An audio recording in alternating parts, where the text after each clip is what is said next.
লেবু ভাইও, ও লেবু ভাইও, কেমন আছিস? মন মরা হয়ে আছিস কেন বা?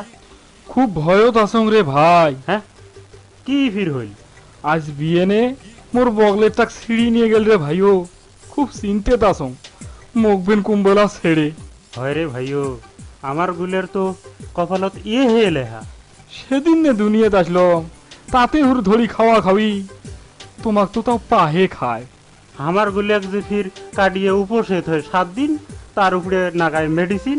মুখ ফির মেডিসিন দেয় না, মুখ খায় কাঁচায়। ইস, তোক তো কাঁচায় একেবারে চিপি চিপি খায়। ও খায় না ফুড়ি, তা তো তোর কি? তাহে কম। ইস, তোর কি কষ্ট। বুড়ে নগুল দিয়া একেবারে কষা আছে পৌঁছে। মোর সেপা দিয়ে তুই টিস মারিস। তোরটা ও তোক যে আস্তে আস্তে ওই ন্যাংটা করি খায়।